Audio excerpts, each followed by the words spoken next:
Hey, welcome back. We had no time to waste. Let's get it. Let's go. Let's hop right into it. Right.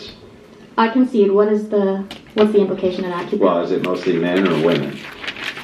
In the military, it's mostly men. Mostly men. And then in the police force, mostly men, mostly women. I guess it's mostly men. Mostly men.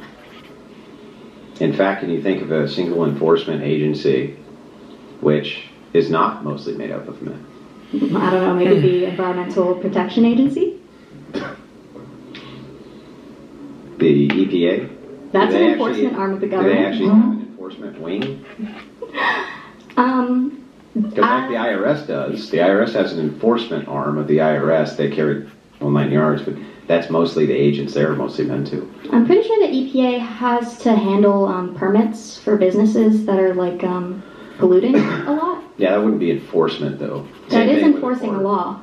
It's not enforcement. That is enforcing a law. How is it enforcing? If there's regulations on how much emissions a company can have, and the EPA is tracking their emissions and charging them or otherwise punishing them, putting them out of business, etc., for breaking those rules, then it's an enforcement of a law.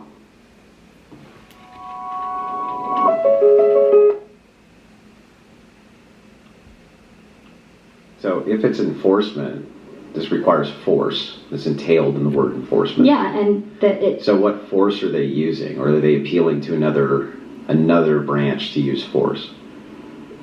They're using the institutional force that's yeah, within but if the a business says, no, government. We're going to keep dumping our oil in this lake, right? Does the EPA themselves actually come out and physically stop them from dumping the oil in the lake, or do they send them a strongly worded letter is the question? Probably a strongly worded letter. I think eventually people might come out and do things physically, and yeah, those people would probably be men, but I don't see the point of your argument. It's just an argument that men are physically stronger. I haven't even made an argument. Okay. So I don't see how you can see the point if I haven't even... I'm not sure what you're setting up for, but I'm very curious. Well, right now I'm just trying to figure out the delineation of who actually enforces the laws themselves, not people who write the laws, not people who make judgments on the laws, but the people who actually enforce the laws. The government, the institutions that make up the government. Institutions cannot enforce a law. Okay.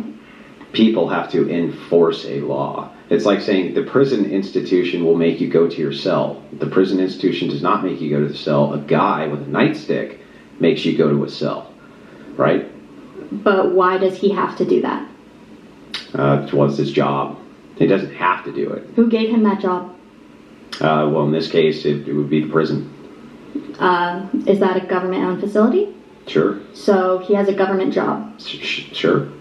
So he has to do whatever the government tells him. Not the government, the people in the government who are in those institutions who then give him the mandate to do whatever the job is.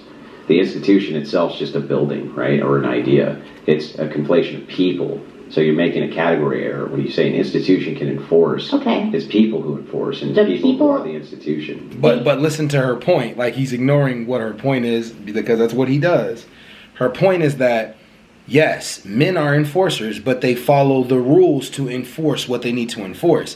If society was completely anarchist, men would be all over the place. Like, there would be no kind of like a structure, but there's a structure to the order. And that structure to the order can be both men and women setting up the structure. Now, do men carry out the enforcement of the structure? Yes. But they carry out the enforcement of the structure under the rules of the structure that is set up for them. Can men overthrow the structure? Absolutely. But they all have to be on one accord. Most men will follow accordingly to the structure. So the structure can be set up by men and by women. So I get where she's going with that, and I get kind of where he's going. He's going back to the force doctrine. That's his favorite thing to go to, which is not a bad concept, but because it's true, it's the reality. Men enforce all of the laws that are carried out. That's why Donald Trump is able to do everything he's doing.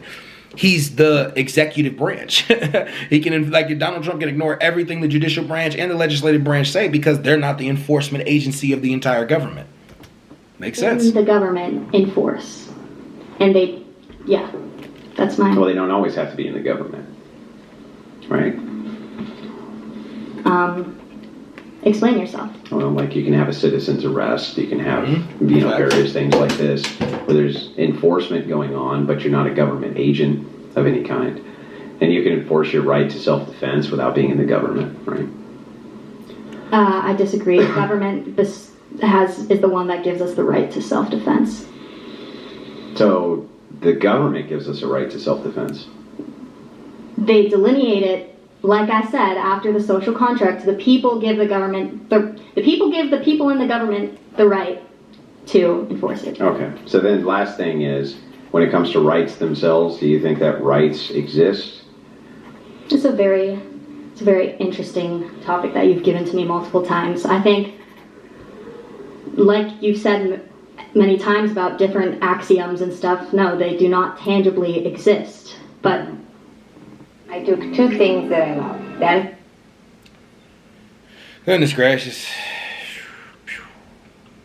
because the enforcement of rights has physical repercussions, I'd say that rights are something that exists in various societies, governments, legal codes, constitutions. They're present. But yes, they are That's a intangible. concept. They're intangible. Yeah, so they're just conceptual. Yes. They don't actually exist as part of any type of physical reality. They're just ideas that we will follow. The same thing with the Bible, but yeah. I mean, sure, you can say that. I'm just asking specifically. They're just ideas, though, right?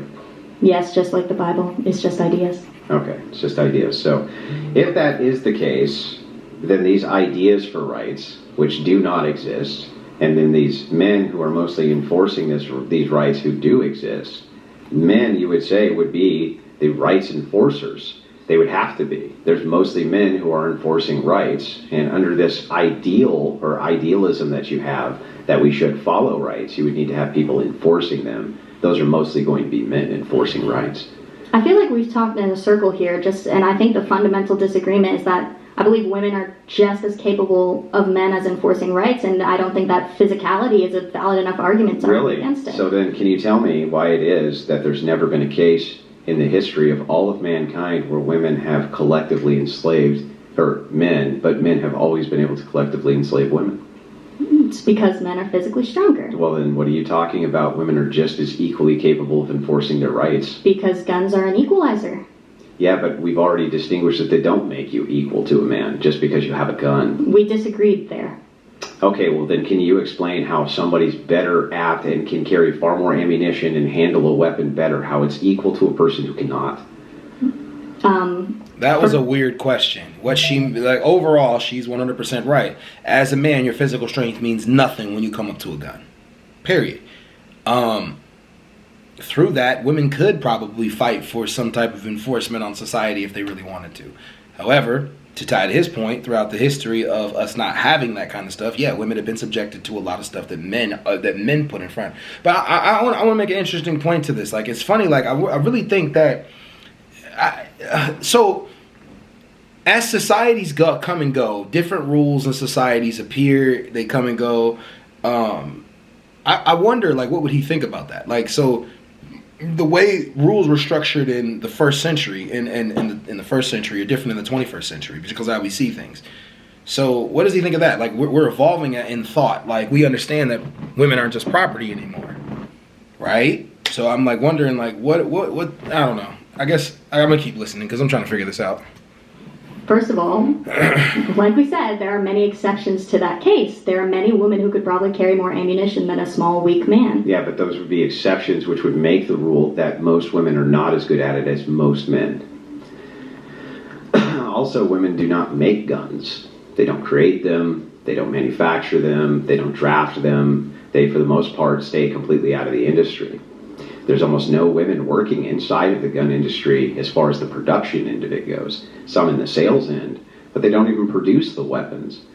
So same thing when you're talking about tanks. Tanks also require a higher amount of physical strength.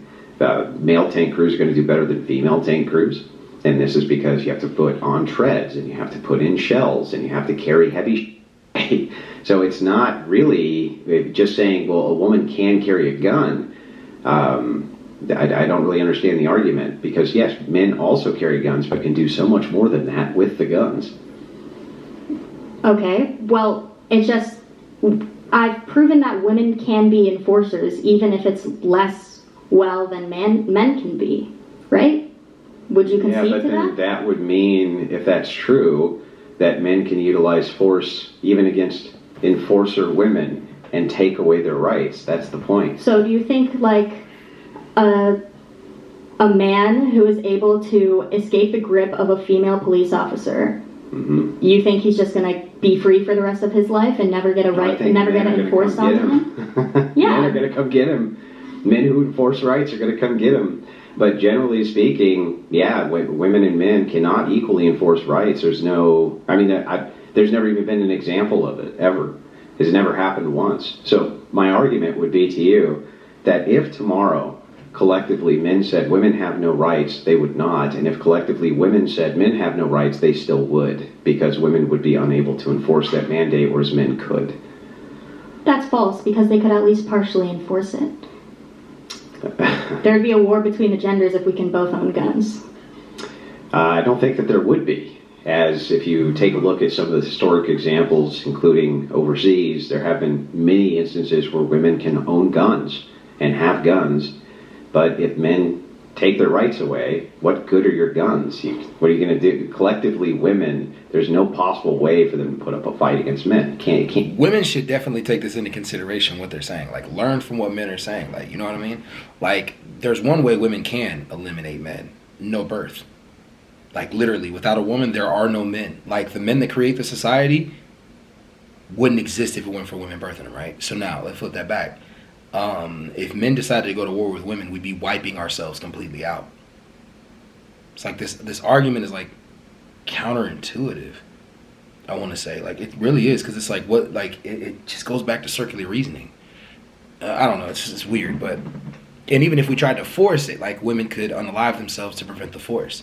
Like, many women in South Korea have stopped having babies. The birth rate in America has gone down. Like, it's like we're afraid of our population decreasing with women not wanting to do intercourse. So with that being said, like, women do have a little bit of a right here when it comes to that. They can enforce it in different ways. And if we have a structured society set up, yes, men will be somewhat of the enforcers, but women can delegate some things that men can do. And there's, I don't know, it's an interesting conversation. Can't be done. And do you think men would take women's rights away tomorrow? They do it all over the world all the time, don't they? Then why don't they do it here? Well, so this is a conflation of two different questions. No, whether or not they do it here. We're arguing right now on if they could do it here. If they could do what? Sorry, I got. If they could collectivize and just take away women's rights. Yeah, could they? Yeah. Okay. Then why don't they? Yeah, but that's not, again, asking me why doesn't thing happen doesn't. I'm just asking you about your opinion at this point. Why do you think men don't do that? Is it because of the feminist mind virus, or? I can get into that. Okay. But before I get into that, I still would like this question answered as to whether or not they can do that. She already answered that. I don't think so, because women are Did OBS just crash, maybe? Something crashed, but yeah, like, she answered a really good question. Why don't men do that? Men don't do that because we know that wouldn't be good for us. That wouldn't be good for our society. So men avoid doing things like that to avoid the conflict of what could happen in our society if we did it. But anyways, yeah, y'all, he avoided that question. I know he avoided the end point, because the input, she asked a really good question. Why haven't men done that in this society? We're more rational in this society. Men are way more rational. They understand that that's not necessary of a thing to do. But anyways, I'm out, y'all. Peace.